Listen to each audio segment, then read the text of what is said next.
Hey, what's up? How's it? Aloha. Welcome to Culturized. My name is Makani. This is the space where we get to share and learn and talk culture, whether it's native, whether it's social, whether it's ethnic, any of those things. If you've ever were interested in learning culture about somebody else, learning culture about yourself, and sometimes we don't have a venue. Maybe we don't know somebody, but this is the place that I wanted to create for you to just learn a little bit about other cultures. So it's just in turn going to make us get along a lot better. But of course, because we are here in Hawaii as Native Hawaiians, a little bit biased, we like to share our culture, right? So I'm excited before I introduce him to you, as we always say, because this is a cultured show, and this is the way we start. Oh yeah.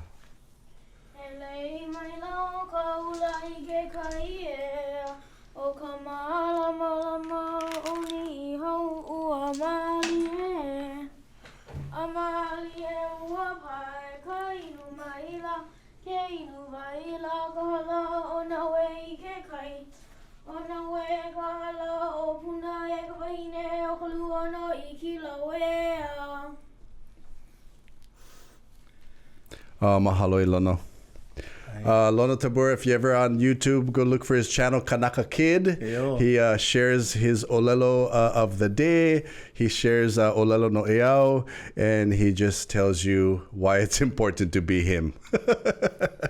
I'm excited. I'm humbled. I'm privileged to have sitting in front of me Kako'o Wahilani. Aloha, brother. Aloha, Makani. It's although we just see, I think we seen each other the other day, but we always passing each other.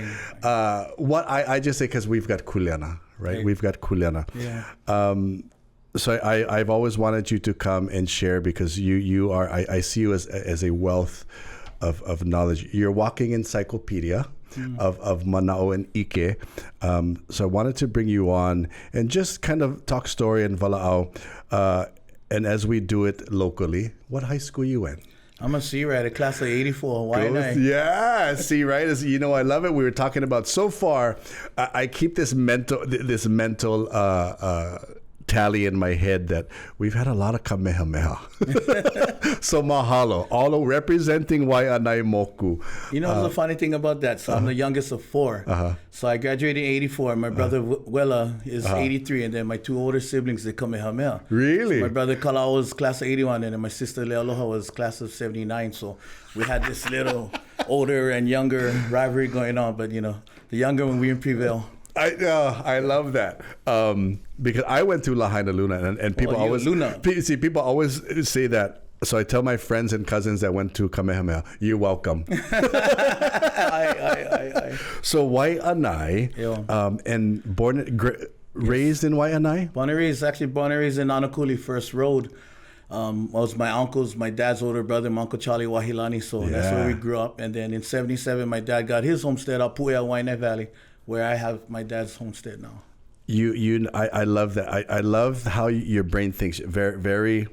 Your first thoughts are very Kanaka, right? Because he just said right off the bat, Nanakuli First Road, right? And that's what we do, because we represent those people. We have to be specific to where we were. How long were you? So grew up in Nanakuli till about when? So when I was born in 66. So in 68, my mom. We moved to Hilo. Oh, wow. Actually moved to Hilo, Lanakila Housing. My mom attended the very first Hawaiian language studies classes at UH Hilo with Larry Kumura. Auntie Mary Kavena Pukui was my mom's kumu. Yeah, so we stayed up. We came back in 72, and then we lived Palola Housing 2 years, then Kaneohe 2 years, and then my dad got his homestead 77.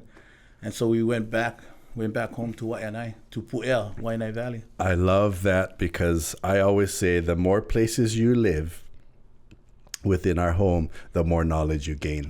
Because a lot of times we don't realize that we're still very different, even within different ahupua and kuleana, right? It's always like that. My friends from, as I always say, my friends west of the power plant, they're like, oh, no. I'm not from Wai'anae, I'm from Makaha. And I love it, because that's when we start to realize, that's, we have to be specific in where we were. Did you see a difference in growing up in Nanakuli and Wai'anae? You know, the difference back then was Nanakuli and Wai'anae was fighting against each other. You know, and that was how it was, you know, Nanakuli fighting Farrington, you know, and Right. and it was just how it was. But I think it stemmed from the competitiveness of football and all of those things. However, what I want to share in 2019 when my friends Mike Commit and Melissa Commit called me. I was up on the Mauna in August 2019, and they called me to ask for help. And I said, because Mikey, they're from Kahuku Village. And I said, what kind of help you need? I said, well, we got this huge industrial wind turbines coming into Kahuku. And at that time, I didn't know anything about the industrial wind turbine industry. So I asked Mikey, I said, well, what do you folks need? He said, well, we're just asking, is this too big and too close to the community? So we started at 38 nights of occupying Kalaeloa and Kahuku, where 206 of us got arrested. However, the beauty part, we brought the two communities together, Wai'anae and Kahuku, and many others. My friend Joe was here with us too as well. Hold that thought. I want to continue on that mana'o, because if you're joining us, this is Culturized. We are sharing and talking culture, specifically right now, our good friend Wahilani. Just the last name, like the power of Wahilani, right? It's like, whoa. But we're talking about what you've been doing lately, bringing communities together. So that's what we do. We're talking about culture of different communities, and slowly get into the culture of Kia'i right here on Culturized. Bringing you what matters. Viewers can receive the Star Advertiser digital full access subscription for just $9.95 per month. Go to staradvertiser.com and click on subscribe. Use the code AHAITHING. For all your money needs, Hawaiian Financial Federal Credit Union is here for you. Visit hificu.com. Hey, once again, welcome to Culturized. It is me, Makani. Thank you very much for joining us. I am sitting with Kaukaohu Wahilani. Humbled and privileged because we're talking about growing up in Nanakuli.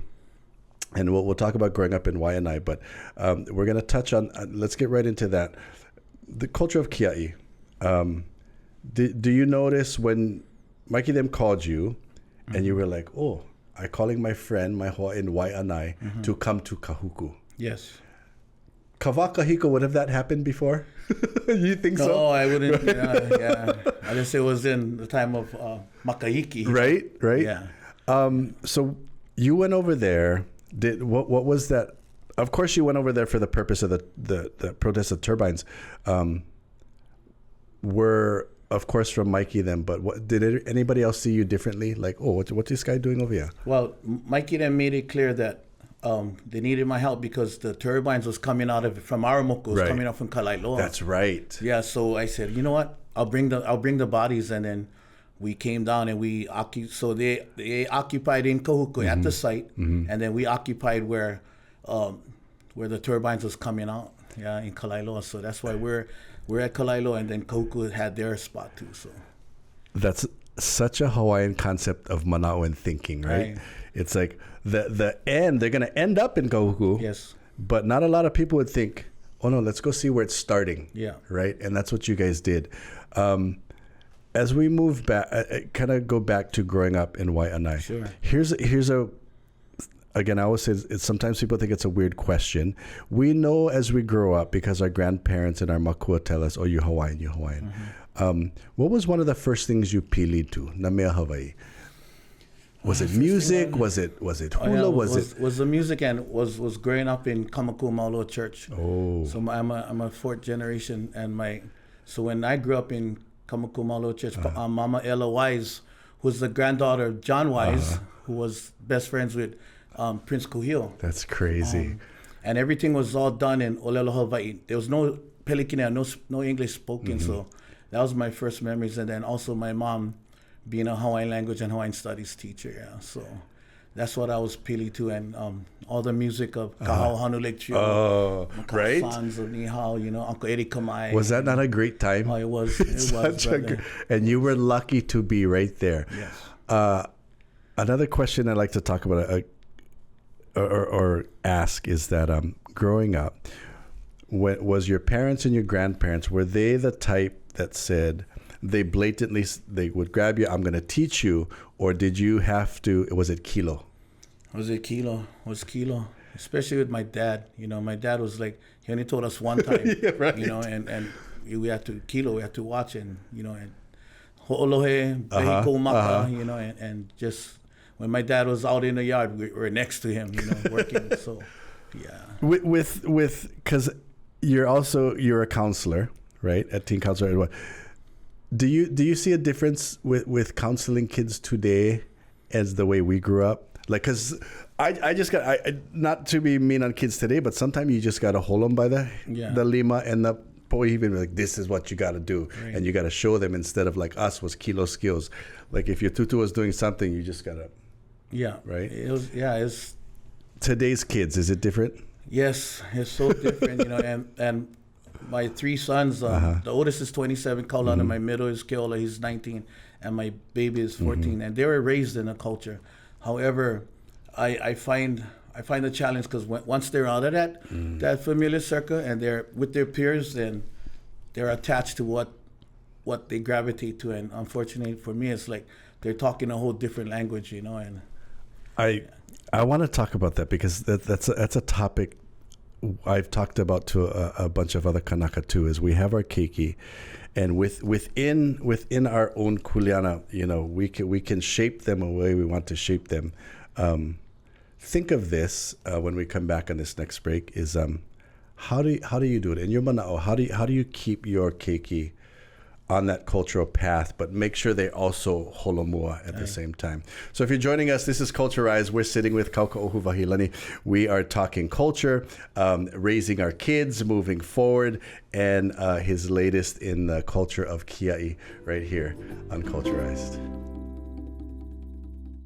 Ashley is America's #1 furniture store. We have everything you need for your home. Let the experts at King Windward help you out of your current loan or lease and into a new vehicle. Visit kingwindwardnissan.com. Hey, what's up? How's it? Aloha. Welcome back to Culture Rise. This is where we get to sit and talk story, learn, share about culture, whether it's ethnic, whether it's social. Today we're talking Native culture. We're taking Native Hawaiian culture, and we just got off the topic of we have our keiki, and we raise our keiki, and we try the best we can to make sure that culture is a part of their life. But I always say that today, man, life is just moving quickly. So sometimes we may lose a little bit of grasp of our keiki. What in your mana'o and in your practice, what do you do to keep your keiki close to, right? So for me, and I have to. It's not only me. I have to give credit to my ku'uwahine, my wife Noelani, who's actually my boss. I love it. But it was, we have the same mindset when it comes to culture and he Hawaii au mau. So my wife was the one like, hey, we need to get them in the culture, and so we implemented our sons, from Pepe, and just constantly. To me, we always share that. Mai pu'ina, never forget who you are and who you are connected to, from your ino and from your mo'oku ahau. And for me, it's true the actions that, it's my greatest hope that our three sons, when we're gone, when we become kupuna, that they're going awamo da kuleana, So I just leave it in Io's hands, I leave it in Vawakua's hands, but I always show them that never be ashamed of who you are, especially where we, as Kanaka Maoli, as Na Kanaka Oiwi. Because our grandparents, they couldn't experience what we are today, right? Because even my tutu used to be like, I remember when I first went to the continent, my tutu was like, cut your hair. I was like, why? They're not gonna know what you are. I was like, whoa. Did you do certain or regularly practices within the household? Like I try and make sure that, Lono and I, we go Alaka'i, we different moons, and we try and do things culturally like that. I tell him now, you're gonna oli kahea and you're gonna oli pale for all of us now. It's like, do you do that regularly? At one point, at one point in time, it was on the norm. However, as you said, life happens. Yes. Yeah. But I don't like to say the word but. However, our sons, they're well versed in in our culture, and it's my greatest hope that they continue that, and we can only love unto them, and and just instill in them, because I had to realize that I'm not my dad, so I had to okay that part, because where I grew up, my dad was Yes. a Pua, Yes. so with my sons, I had to realize that and just let them be who they are, but always to ho'omale them and let them know that, hey, you have a kuleana as a son of Hawaii. So Now so many titles that you've held. Kia'i. Is it fair to say you've always been a kia'i, or expound on that? Like, Makani, that was, I've been contemplating that. I've been thinking about it. It came from my dad. My dad always taught us from when we were kids. You never shame your family. You never be. You don't be a troublemaker. And if you see somebody getting bullied, you best go over there and stand up. And I saw my dad in action. My dad was a prize fighter. He fought for Sad Mitch, So when we grew up, my dad, pure Kanaka. Yeah. However, because at his time, he was born in 1925, so at his time, what he showed us was boxing, chicken fighting, and football. Right. That's yeah. So that's almost the Kia'i spirit, the ano of Kia'i is already ingrained in you. But now, is it fair to say in your life today, you take that side of you, but you think about it now? Yes. When did you realize that you needed to be a Kia'i? I remember growing up watching when Kaho'olawe was going on, and because of my mom, so we would watch him, and I would watch Uncle Walter, Uncle Emmett, them, then Auntie Hau'oli. And I remember in 1993, I was at the palace, and I remember, but when I was at the palace, I was there as not we. But I was there, and I remember when Auntie Auntie Hau'oli said, "We are not Americans." It was like, that's nobody heard that, and then it was just all of those things, and watching, Kaho'olawe, Makua, and all these things, and so it kind of embedded in me now. Hold that thought. If you're joining us right here, Culturize, we're getting into the mind and the ano of a kia'i. You hear that word a lot lately. You see the things that are going on. What really is it? What does it take? What is the mindset? What is the mana'o behind it? Because a lot of times people, they get this negative connotation of kia'i, like, oh, okay. So we're sitting with Kako'o Wahilani. We're talking about that right here on Culturized. Culturize, brought to you by Beachside Roofing, the leaders. Elevate your home's exterior to a whole nother level with Windows Hawaii low maintenance, energy efficient select siding. Call 808-671-0808 today. Ridgel Kent Insurance, protecting your legacy. Thanks a lot for joining us. Welcome back to Culturize. This is the space where we get to share, and I always get greedy because this is where I get to learn, right? I get to learn. It's amazing to me because initially, to me, I would see you as a musician, right? As a kumu, as an educator, as a counselor, and then like we're talking about now. So we're talking about the culture of kia'i, and it's this word that has come up. It's word has been around, yes, but it's taking on this new persona, and I always thought we need to like. Because there's people from the outside that look at kia'i and go, oh, great, these guys, right?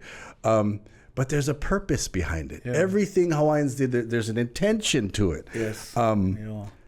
So when you started to realize through your makukane that, okay, I have this ano in me. I have to protect whoever's being bullied. What's not right, what's not pono, I have to make sure.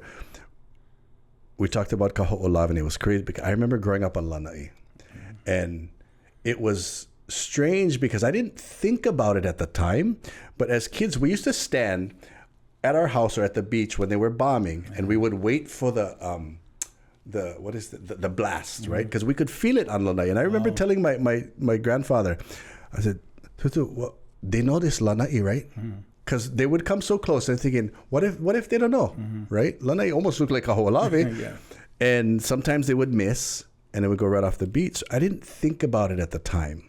And then the older I got, I was like, whoa, that's kind of... When did you realize it? What was the first thing or event? Even, was it the Mauna? Was it anything before that? We talked about what influenced you, but in modern day in your adult life, what was the first thing you said, I need to stand up for this? When I saw Lana Kila, when they were at the they were doing the groundbreaking, and my wife said, "Han, you gotta come and watch this." And I saw Lana Kila, Heva slithering snakes, and I was like watching. I was like, now we're all ohana, you know, and that had reactivated my na'au. And then also when in 2014 when the DOI came, you know, and then that was my first time I ever spoke publicly at the Capitol, you know, and just from there it was just a snowball. And it was totally Kaukaohu became because my first name is Zarek, so but my middle name, my Kanaka name is Kako'o Kalani, so my mom always used to call me Kako'o, and my dad. So I was like, you know, Eric had his season, you know. So when I had made that connection, Eric was a nice guy, but he had a long season. So from the day I go home back to Po with my ancestors, it's the season of Kaukaohu. We just had this conversation, and I think that's going to be the theme of this season is Inoa. We talked to Po'okela Mospin, and his first name being Jordan, he was like, Po'okela, I got to use that, right? Me too, for the longest time. I never wanted to use Makani. And we had Sarah Kuaiva from Bishop Museum, and she does genealogy work, and I asked her, I said, why did we Hawaiians change our name so much, right? Is the power in it, right? And I love it because you realized the power in Kaukaohu, because Tutu already knew, right? That's why she called you that. And that was the power you used to become this Kia'i today.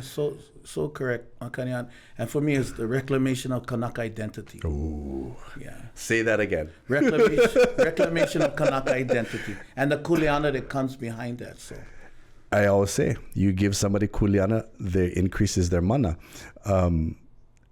Was it an easy thing to do to go in front of our leaders and say, hey, this is my identity. This is what we think you should do. You're on our Aina. Was that difficult, or was it? To me, it wasn't that difficult because I wasn't really thinking of them. I was on my huaka'i, and the only way I can show them is through my actions. So it was kind of good, but it was harder for me. Not as hard, but it was difficult for me, like growing up as a Christian, and then now. So that's a whole other thing. Okay, I want to get into that too. If you're joining us, this is Culturized. First of all, mahalo for making time and sharing your mana'o, sharing your ike.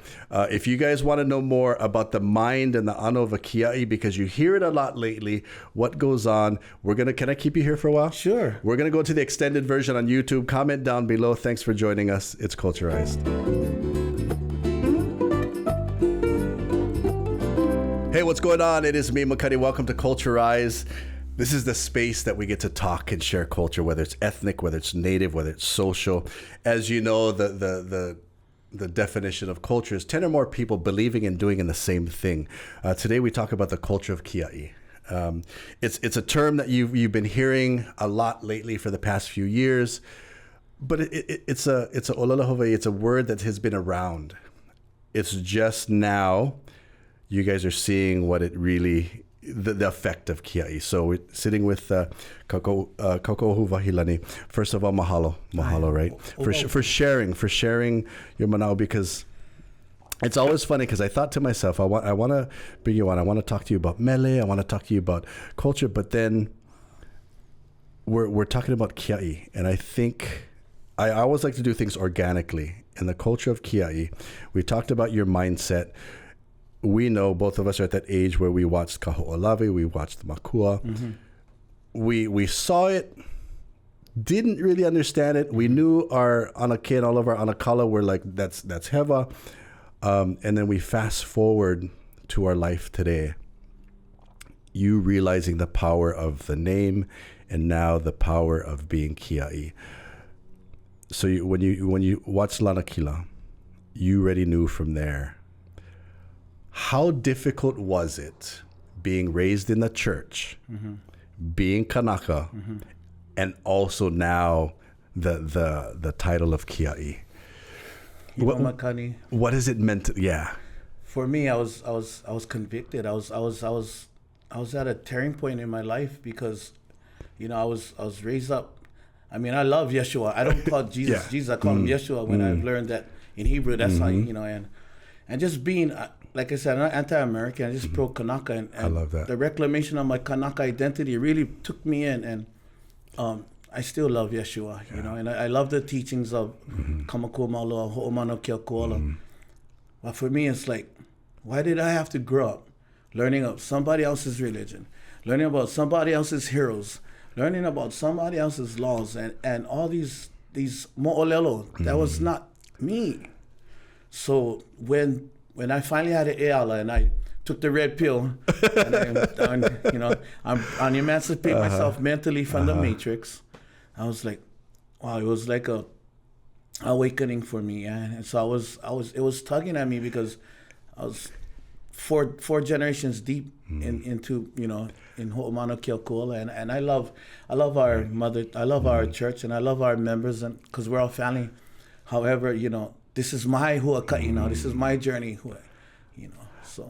I always like to say we as Kanaka, and it just Hawaii in general, I think it's the perfect place to take all these different teachings, and like you said, you're 4 generations into this Western religion, but yet at the same time you can still perpetuate it, but be Kanaka. A lot of people have a hard time doing that, right? Which also, even within the Kia'i world, there's a good handful of Kanaka that they look at that. Oh, I don't know if I can do that. Yes. Right. I don't know if in simplest terms, how would you tell someone, even a non-native that wants to Kia'i, whether it's the Vai, whether it's the Mauna, because I truly believe you got to Kia'i everything sacred, right? Yeah. What would you tell somebody who's not necessarily sitting on the fence, but wants to kako'o, but really doesn't know how yet? Non-native or not?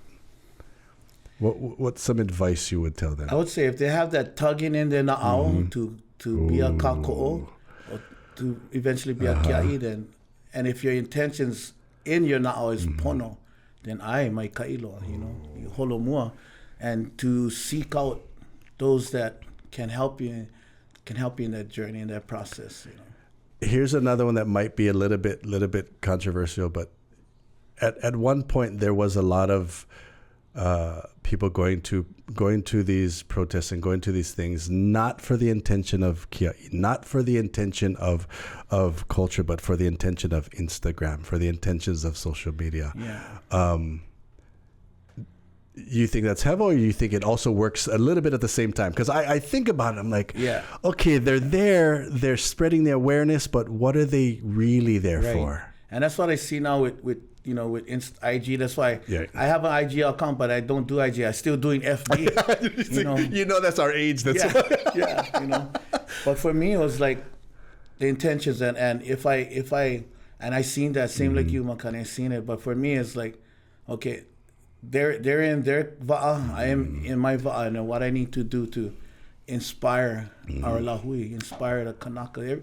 Everything that I try to do, brother, is to inspire, to uplift same like what you're doing. We all little pieces of this big puzzle, which is Lahui Hawaii, Hawaii, Na Mea Hawai'i. So I love that. As we continue on and talk about Kia'i,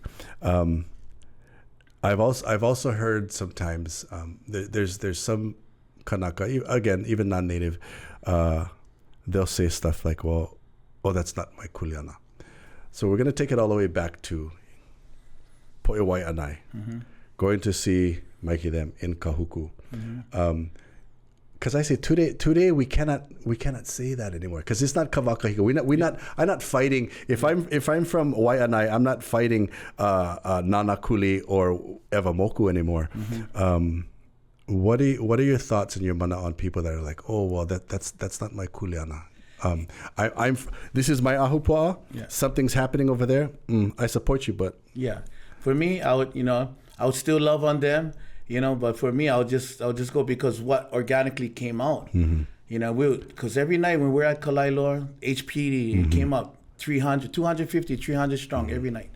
And, you know, but Kahuku was there because we was, you know, they called us and we helped them. So I would share with the HPD that when have you seen in recent history Wai'anae helping out Kahuku? Never. So now it's a new day. So I kept reminding the Lahui that we need to break down that consciousness, that mindset, that that we Na Po'e Hawai'i, we invested in Hawaii. We invested in our homelands, not these private corporations that come, you know, and have no connection, no pilina, nothing. So, and we needed to huli that. And that's what I loved about it. For me, is because we do, Makani, we come from a culture and a people that has always been inclusive. That's what I love about our Natupuna.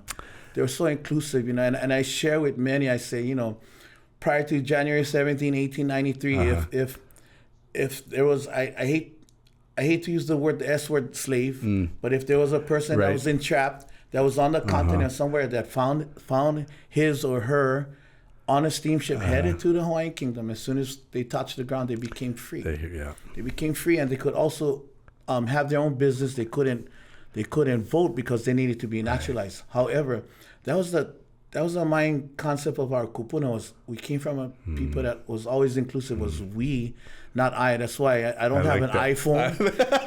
I have a Galaxy, man. I'm in the levels. I'm a Galaxy person. I'm a Galaxy. Look, everybody. Earlier they were like, "Why don't you have an iPhone?" I'm gonna I hui that from you because I don't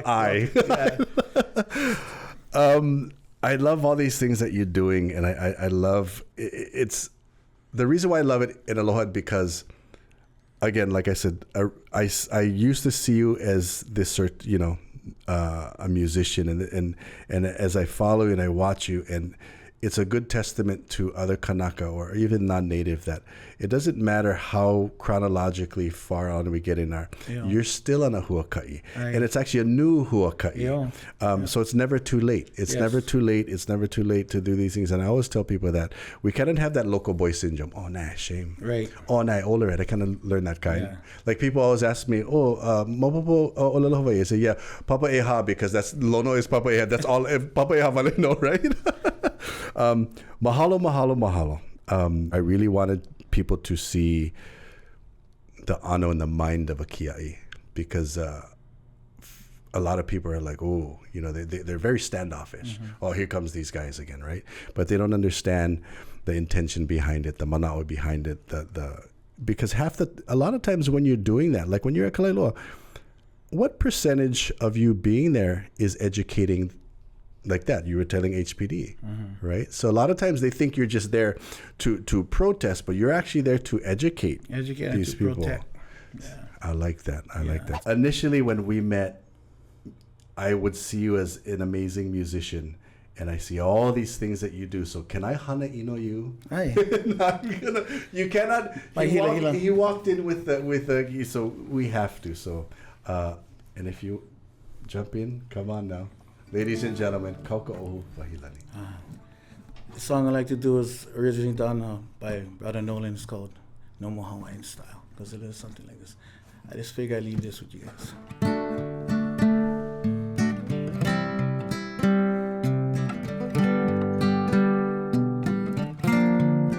Come down with me. Have you ever tripped to my reality? Come down with me. Come down, let's see what they've done to Hawaii.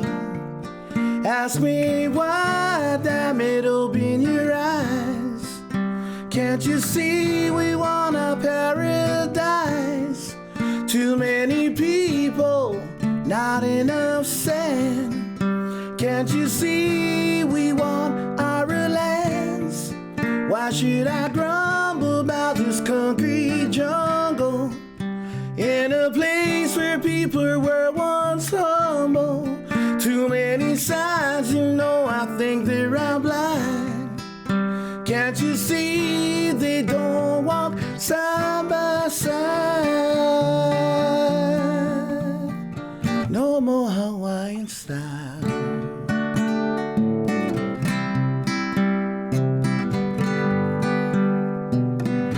No more Hawaiian style.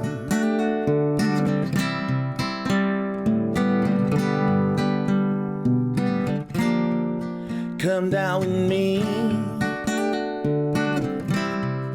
Have you ever tripped to my reality? Come down with me.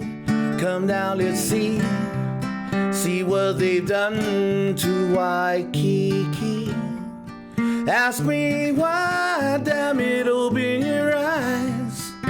Can't you see we want our paradise? Too many people, not enough sand. Can't you see we want our lands? Why should I grumble about this concrete jungle? In a place where people were once humble. Too many signs, you know I think they're outlined. Can't you see they don't walk side by side? No more Hawaiian style.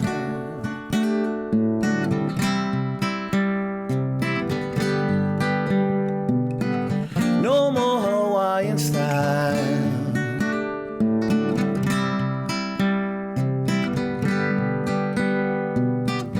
No more Hawaiian style.